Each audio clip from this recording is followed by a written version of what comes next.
assim, não dá para ser 3 volantes, o time fechadinho, esperando para jogar com uma bola. O Vasco tem que marcar pressão, tem que correr risco, né? Porque se jogar fechadinho lá atrás, o Flamengo tem zagueiro de seleção, meio-campo de seleção, lateral de seleção, ataque de seleção, enfim. E não é só brasileira, não, hein? Equatoriana, uruguaia, enfim. O Flamengo vai tocar e vai administrar, porque o mais importante é chegar à final.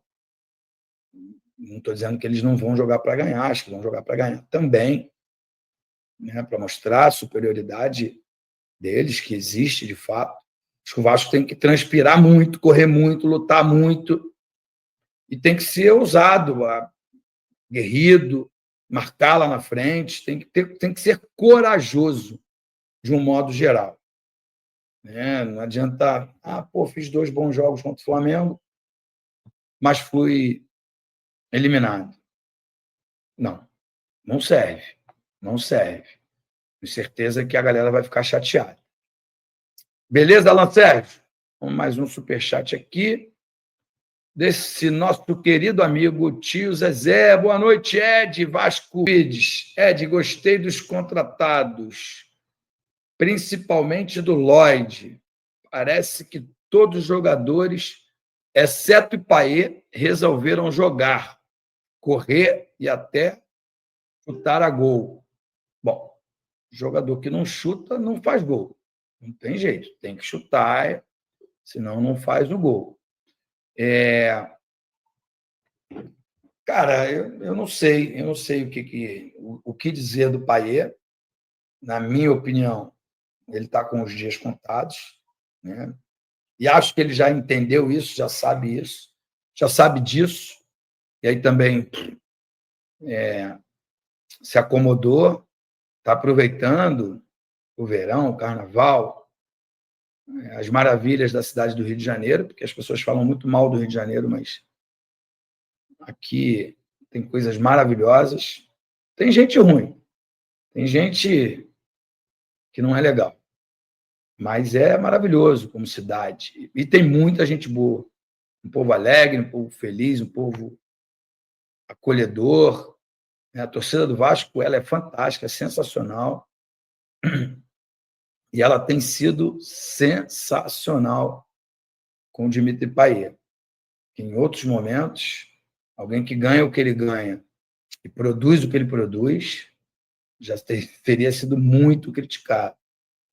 Mas, enfim, tomara que seja ele amanhã protagonista do jogo, que ele faça 3 gols e mande um chupa Edmundo.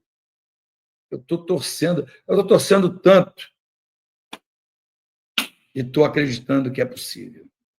Beleza? Grande abraço, Felipe Benevides. É possível, sim, há um crescimento, uma evolução gigantesca desse time do Vasco da Gama aí nos últimos 4, 5 jogos. E o primeiro tempo no Vasco Flamengo foi muito bom, porque o Vasco marcou pressão, marcou lá na frente, e é assim que tem que ser amanhã. Com coragem, é possível a gente conseguir a vitória e, consequentemente, a classificação. Eric Fernandes, por que não temos um jogador de primeira linha? Bom, Eric, eu vou responder o que eu acho, né? Acho que tem poucos jogadores de primeira linha. E tem outros times com mais dinheiro para contratar jogadores de primeira linha. Claro que o Pedrinho gostaria de ter o Vitor Roque, mas o Pedrinho não tem 25 milhões de euros hoje disponível para ir lá no Barcelona e comprar um jogador como o Vitor Roque, ou como o Paulinho. Então, tem que ter um trabalho mais longo prazo. Mas eu acredito que o Vasco vai ter, sim, jogador de primeira linha, principalmente vindos das categorias de base. Tá bom, Eric? Grande abraço, meu amigo.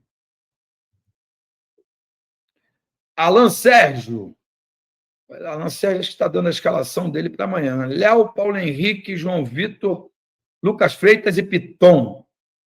Hugo, Paulinho, Coutinho, Ryan, Nuno Verrete. Bom, Alan Sérgio, essa foi a escalação que eu falei, mas eu não quero, não sou pretensioso a ponto de falar para o Carille qual a melhor formação que ele vai mandar a campo. Tá bom? Mas eu concordo com você. São realidades bem distintas, né, de clube, né, expectativas, né, completamente diferentes. O Vasco até conseguiu utilizar o jogo contra o Nova Iguaçu para encontrar algumas soluções. Eu utilizaria o mesmo esquema, com 2 volantes, né, jogadores de mais velocidade, o Ryan pela direita, o Nuno Moreira, que fez uma ótima estreia em português, pelo lado esquerdo ali.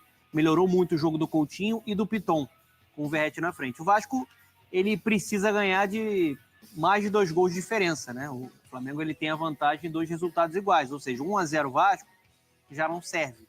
Então, por isso, eu acho que o Carille tem uma oportunidade de ousar um pouco mais, né, competir, mas, de fato, é muito complicado você controlar esse Flamengo, porque o Filipe Luiz transformou essa equipe em um grande esquadrão, já tem um elenco com muito material humano, mas é um time também taticamente muito ajustado, né?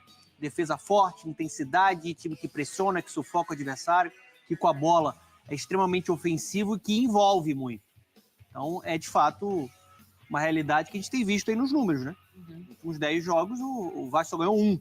De fato, é um desempenho muito abaixo da expectativa e da grandeza do Vasco. Mas é a realidade. Em alguns momentos, até nessa primeira partida, o Vasco conseguiu anular os principais pontos de Flamengo, né? Mas repetir também essa atuação. Agora um Flamengo jogando onde já está mais acostumado também com a Maracanã. Acho que... Nossa, é muito difícil o Vasco, na situação de hoje, tentar se igualar, ou pelo menos se igualar, chegar onde está o Flamengo. Claro que circunstancialmente, numa partida, no mata-mata, isso pode acontecer, mas ele não acontece ao longo de uma temporada. Então, o que o Vasco procurou no primeiro jogo é diminuir essa diferença. E foi um jogo que, olha, teve que ter muito cuidado para não descambar, porque essa energia, essa vontade, o desejo, a pegada, assim, um pequeno erro estraga tudo, né? Porque aí vai ser uma pancadaria. Mas o que eu vi foi uma evolução do Vasco na tentativa de conter o adversário. Se aproximar do adversário é outra conversa. Deixar pelo menos o Flamengo desconfortável. Isso o Vasco conseguiu fazer no primeiro tempo. Exatamente. É o possível para o Vasco. Seria maravilhoso no mundo do futebol, de repente, do nada, com o elenco atual, o Vasco começa a encarar o Flamengo e equipes do porte do Flamengo como se nada tivesse acontecido recentemente. Então, essa escalada, ela é mais difícil. Então, portanto, galera, você conseguiu acompanhar nesse momento as palavras do Edmundo e também da galera da ESPN sobre a situação envolvendo a equipe do Vasco da Gama, que vai enfrentar hoje a equipe do Flamengo. Daqui a pouquinho, inclusive, 5h45 vai rolar essa bola para essa partida tão importante, o Clássico dos Milhões. Em relação à provável escalação do Vasco e à provável escalação da equipe do Flamengo, o goleiro é o Léo Jardim, né? A provável escalação, lembrando que a oficial sai 1 hora antes da partida. O Vasco deve vir a campo com o Léo Jardim, Paulo Henrique, João Vitor, Lucas Freitas e Lucas Piton. Pela volância, Matheus Carvalho e Hugo Moura, ou até mesmo Hugo Moura e Paulinho. E armando jogada, o Filipe Coutinho. Pela ponta direita, Ryan. Pela ponta esquerda, Nuno Moreira. E na frente, o Pirata Pablo Verratti. Já a equipe do Flamengo, contando com retornos importantes, a provável escalação do técnico Filipe Luiz é a seguinte: Rossi, Wesley, Léo Ortiz, Danilo e Ayrton Lucas, Eric Pulgar, Gerson e Arrascaeta, Luiz Araújo, Gonçalo Plata e Bruno Henrique. Essa é a provável escalação da equipe do Flamengo. Lembrando que o juiz da partida vai ser o Wagner Nascimento Magalhães. Ele é o cara que vai comandar essa partida, vai apitar esse jogo tão importante. Lembrando que o cenário é o seguinte: o Flamengo, ele devido ter terminado, né, a competição, a Taça Guanabara, na primeira colocação, automaticamente vai ter a vantagem do empate, né? Então o Flamengo, como já venceu a primeira partida por 1-0, como é que ficaria a situação? Se o Vasco vencer de 1-0 o jogo, o Flamengo ainda assim estará classificado. Qualquer vitória do Flamengo, automaticamente, né, obviamente, vai fazer com que a equipe do Flamengo consiga se classificar. Um empate é a mesma coisa, o Vasco só interessa a vitória e acima de 2 gols, né? 2 gols de diferença. O exemplo, o Vasco ganhou de 1-0, Flamengo classifica. 2-1, Flamengo classifica. Agora, 2-0, Vasco classifica. 3-1, Vasco também se classifica. Então, para o Vasco, tem que fazer 2 gols de diferença. Essa que é a pura verdade. Não é uma tarefa nem um pouco fácil para a equipe da Colina, mas ali o Edmundo falou que confia bastante, além, é claro, também de ter falado sobre a possibilidade da saída de Payet. Peço a você que deixe o like, é muito importante para o nosso canal. Acione o sininho da notificação para não perder nenhum conteúdo. Nossa meta é alcançar 50 mil, eu conto muito com a sua ajuda e também com a sua moral. Vou ficando por aqui, valeu, tamo junto e é nóis! Fui!